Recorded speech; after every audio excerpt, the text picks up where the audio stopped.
Friends, स्वागत है आपका ICSE टाटा में। दोस्तों, हम लोग प्राचीन भारतीय इतिहास कर रहे हैं और प्राचीन भारतीय इतिहास में इसके पहले जो हमारा वीडियो था वो आपको बौद्ध और जैन धर्म से संबंधित था और जितने भी नए धर्म का उदय हुआ था उससे संबंधित था।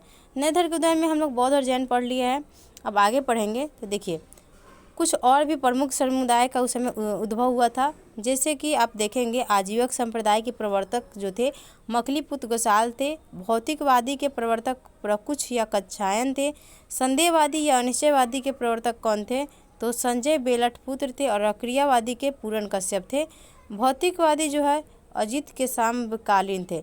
ठीक, देखिए यहाँ से ना ये अन्य प्रमुख संप्रदाय से ज़्यादा करके क्वेश्चन आपको आजीवक से ही पूछता है कि उसके प्रवर्तक कौन थे। तो इसको ज़्यादा उतना देखने की आवश्यकता नहीं है, एक दो बार देख लेंगे वीडियो आपको याद हो जाएगा। उसके बाद देखते हैं वैष्णव धर्म और शैव धर्म का भी उद्भव हुआ था उसी टाइम, जिसमें से कुछ खास इंपॉर्टेंट क्वेश्चन नहीं पूछा जाता। जहाँ जहाँ से क्वेश्चन एग्जाम पूछा जाता है वो टॉपिक आपको दे दिया गया, इसलिए इसमें टॉपिक जो है बड़ा नहीं है, कुछ कुछ पॉइंट है। जैसे कि वैष्णव धर्म का केंद्र बिंदु क्या था? भगवत या विष्णु की पूजा करनी थी। इस समय महाभारत में विष्णु ही कृष्ण वासुदेव कहलाए हैं। कृष्ण वृष्णि कबीले से संबंधित थे। भागवत संप्रदाय के प्रमुख तत्व है भक्ति एवं अहिंसा। इसका प्रमुख तत्व क्या था? भक्ति था और अहिंसा था। भक्ति का अर्थ होता है प्रेममय निष्ठा निवेदन एवं अहिंसा का अर्थ है किसी जीव का वध नहीं करना, जो कि क्या था? भगवत संप्रदाय का प्रमुख तत्व था। वैष्णव संप्रदाय ने अवतारवाद का उपदेश दिया था। अवतारवाद का उपदेश किसके द्वारा दिया गया था? तो वैष्णव संप्रदाय के द्वारा ही दिया गया था। और इतिहास को विष्णु के 10 अवतारों के चक्र के रूप में प्रतिपादित इसी में किया गया है कि विष्णु का 10 अवतार हुआ है, तो किसमें? वैष्णव संप्रदाय में ही बताया गया। और विष्णु के 10 अवतार कौन कौन से हैं? मत्स्य, कूर्म, वराह, नृसिंह, वामन, परशुराम, राम, कृष्ण, बलराम, बुद्ध एवं कल्कि। ये विष्णु के 10 अवतार है, ठीक है, जो कि आपको किस में मिलता है? वैष्णव संप्रदाय में मिलता है। कृष्ण का उल्लेख छांदोग्य उपनिषद से मिलता है। यहाँ से क्वेश्चन आपका बन सकता है। यह धर्म परम उदार था, इसलिए इसने विदेशियों को भी अपनी ओर खींच लिया था। वैष्णव धर्म का सर्वाधिक विकास किस काल में हुआ? तो गुप्त काल में हुआ। यहाँ से क्वेश्चन आपको बन सकता है। एक यहाँ से टॉपिक जो है एक क्वेश्चन बन सकता है। और 10 अवतार से कुछ कुछ क्वेश्चन पूछा जाता है एग्जाम में, ठीक है, तो कुछ ज़्यादा इसमें टॉपिक नहीं है। अब आते हैं शैव धर्म के बारे में, ठीक है। शैव धर्म के लोग भगवान शिव की उपासना करते थे। शैव धर्म में किसकी उपासना करते थे? तो भगवान शिव की उपासना करते थे। जैसे वैष्णव धर्म में भगवान विष्णु की। मत्स्य पुराण में लिंग पूजा का पहला स्पष्ट वर्णन यहीं से शैव धर्म से ही मिलता है। मत्स्य पुराण में मिलता है लिंग पूजा का पहला वर्णन, जिसमें भगवान शिव की लिंग की पूजा की गई थी।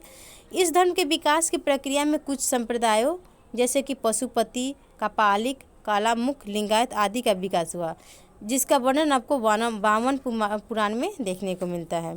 कपालिक संप्रदाय जो थे इष्ट देव भैरव थे। कालामुख संप्रदाय के लोगों को महाव्रत कहा जाता था। लिंगायत को जंगम या वीर शैव संप्रदाय भी कहा जाता था। इस संप्रदाय के प्रवर्तक अल्लभ प्रभु और इनके शिष्य जो थे वासव थे। उसके बाद है पाशुपत संप्रदाय के संस्थापक लकुलिश थे। अथर्ववेद में शिव को सर्व, भव, पशुपति और भूपति कहा गया है। नैनार संतों ने दक्षिण भारत में शैव धर्म का प्रचार किया था। तो यहाँ से आपको इम्पोर्टेंट क्वेश्चन बन सकता है कि दक्षिण में शैव धर्म का प्रसार किसके द्वारा किया गया था? तो नैनार संतों के द्वारा किया गया था, ठीक है।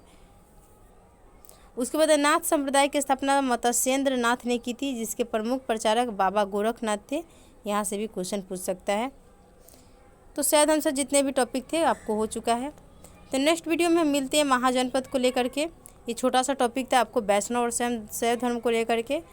आपको बौद्ध और जैन का टॉपिक थोड़ा सा लंबा हो गया था, इसलिए उसमें नहीं करा पाए। तो मिलते हैं नेक्स्ट वीडियो में। जाते जाते चैनल को लाइक, सब्सक्राइब, शेयर ज़रूर करें। अगर आपको वीडियो अच्छा लगा तो चैनल को लाइक ज़रूर करें, क्योंकि आपके लाइक से क्या होता है, हमें मोटिवेशन मिलता है और हम और वीडियो लाने की कोशिश करते हैं अच्छा और अपने आप में सुधार करने की कोशिश करते हैं, ताकि आपको कोई कठिनाई ना हो एग्ज़ाम में। आप मतलब मेरे द्वारा ही पढ़ करके जितना टॉपिक हो सके, जितना भी एग्ज़ाम में क्वेश्चन पूछा जाता है, जहाँ से पूछा जाता है, वो सारे चीज़ों को हमारे वीडियो में ज़रूर डाला जाता है, ताकि आपको कोई कठिनाई ना हो, आप एग्ज़ाम में अच्छे से जा कर के क्वेश्चन कर पाएँ, आप मुझे कोई शिकायत का मौका ना दें। तो मिलते हैं नेक्स्ट वीडियो में।